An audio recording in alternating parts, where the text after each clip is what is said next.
Hello friends, welcome back to my channel. कैसे हैं आप लोग? आई होप कि आप अच्छे होंगे।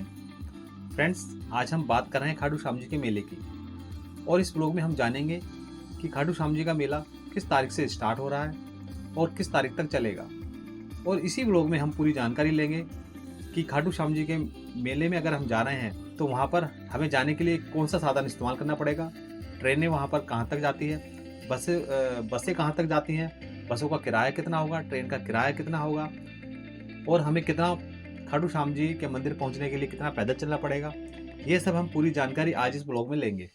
तो फ्रेंड्स, चलते हैं बिना देरी करे हुए। फ्रेंड्स, हम सबसे पहले यह जानते हैं कि यह खाटू श्याम जी का मेला लगता कहाँ है। फ्रेंड्स, यह राजस्थान के सीकर जिले में सीकर शहर से करीब 45 किलोमीटर की दूरी खाटू गांव है। वहाँ खाटू श्याम जी का प्रसिद्ध मंदिर है। यहाँ हर रोज हजारों की संख्या में दर्शन करने के लिए भक्तों की भीड़ उमड़ती है। और फ्रेंड्स, धार्मिक मान्यता है कि यहाँ जो लोग दर्शन के लिए आते हैं उनके जीवन में कभी परेशानी नहीं होती। तो फ्रेंड्स, हम अपने जीवन की परेशानियां दूर करने के लिए क्यों ना खाटू श्याम जी के इस बार मेले में जाएं और खाटू श्याम जी के दर्शन करें। दोस्तों, सबसे पहले हम थोड़ा सा खाटू श्याम जी के बारे में जान लेते हैं कि खाटू श्याम जी की क्या कथा है, क्या पौराणिक कथा है। तो फ्रेंड्स, ऐसा हुआ था, कहते हैं कि महाभारत के युद्ध से जुड़ी एक महत्वपूर्ण कथा खाटू श्याम जी से संबंधित है।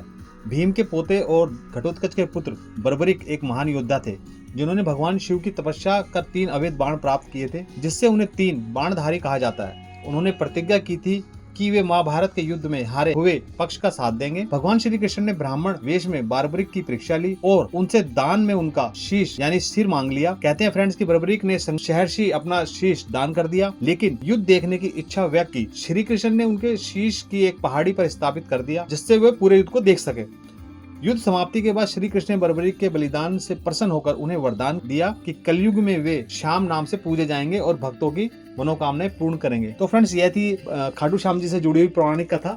तो फ्रेंड्स, अब हम अपने चलते हैं अगले पॉइंट की तरफ। फ्रेंड्स, अब बात करते हैं कि हम खाटू श्याम जी के मेले में कैसे पहुंचे, यानी सबसे नजदीक रेलवे स्टेशन कौन सा होगा। सबसे नजदीक रेलवे स्टेशन रींगस का है, और अगर आप दिल्ली से भागे हैं तो आपको पहले जयपुर आना पड़ेगा। जयपुर से ट्रेन तकरीबन 45 किलोमीटर की दूरी पर है अपना रींगस आपको जयपुर से ट्रेन में आ सकते हैं या बस के द्वारा भी आप रींगस आ सकते हैं। फ्रेंड्स, अब हम बात करते हैं बस की।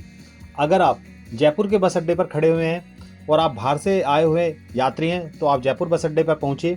वहां से आपको हर 15 से 20 मिनट पर खाटू श्याम जी के लिए बस आप वहां से पकड़ सकते हैं। वहां से मेले के दौरान आप देखेंगे कि रींगस से खाटू श्याम जी तक किसी भी तरह का वाहन चलाया नहीं जाता, तो इसलिए आपको वहां पर ये 15 किलोमीटर की यात्रा पैदल ही करनी पड़ेगी। और दोस्तों, ई रिक्शा की भी यहाँ पर सुविधा दी गई है।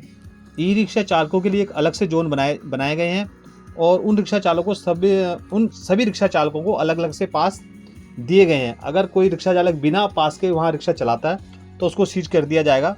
इस बार गवर्नमेंट ने यह व्यवस्था लागू की है। और अगर आपका अपना वाहन है, दोस्तों, एक सबसे बड़ी समस्या होती है पार्किंग की। अगर आप अपने वाहन से आ रहे हैं तो गाड़ी को कहाँ पार्क करें, कहाँ पर व्यवस्था की गई है गवर्नमेंट ने। तो फ्रेंड, इसी के बारे में मैं आपको बताता हूँ कि सीकर रींगस रोड पर मंडा मोड़ के आसपास छोटे वाहनों के लिए एक बड़ी पार्किंग की व्यवस्था की गई है। यहाँ पर श्रद्धालुओं को बसों द्वारा 52 बीघा पार्किंग तक ले जाया जाएगा, जहाँ से मंदिर में दर्शन करने के लिए सभी श्रद्धालु पैदल ही जाएंगे। 52 बीघा पार्किंग का इस्तेमाल सिर्फ मिनी बसों की पार्किंग के लिए किया जाएगा। इसके अतिरिक्त वहां पर कोई अन्य वाहन नहीं जाएगा। अब बात करते हैं वहां पर रुकने की। फ्रेंड्स, अगर आप खाटू श्याम जी में रुकना चाहते हैं, 1 रात स्टे करना चाहते हैं, 2 रात स्टे करना चाहते हैं, और अगर आप धर्मशाला में रुकना चाहते हैं तो फ्रेंड्स, वहां पर धर्मशालाएं बहुत है। वहां पर आप 500 रुपए, 1000 रुपए और 1100 रुपए के आसपास आप वहां पर एक दिन का रेंट दे के रुक सकते हैं। और अगर आप होटल में रुकना चाहें तो होटल भी बहुत सारे हैं। होटल का अपना अपना किराया होता है, जैसा कि आपको सबको पता है। मेले के दौरान कोई किराया बढ़ा देता है और बाद में कम हो जाते हैं वही किराए।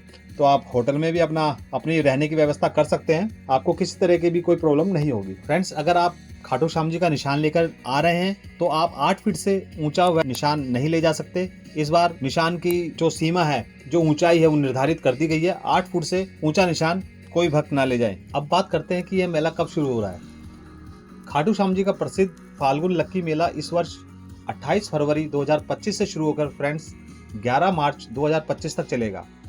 हर साल फाल्गुन मास के इस मेले का आयोजन किया जाता है।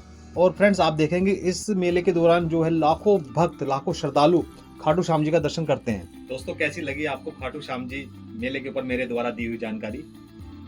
फ्रेंड्स, जानकारी अच्छी लगी हो तो वीडियो को लाइक जरूर कर दीजिएगा, बाकी आपकी समझ के ऊपर है। अगर आप मेरे चैनल के ऊपर नए हैं तो चैनल को सब्सक्राइब जरूर कर दीजिएगा, और अगर आप खाटू श्याम जी के ऊपर बनाया हुआ मेरा ब्लॉग देखना चाहते हैं तो आप मेरे चैनल पर जाकर पिछला ब्लॉग देख सकते हैं। तो माय यूट्यूब फैमिली, फिर मिलते हैं चलते चलते ऐसे किसी अगले ब्लॉग में। सी यू।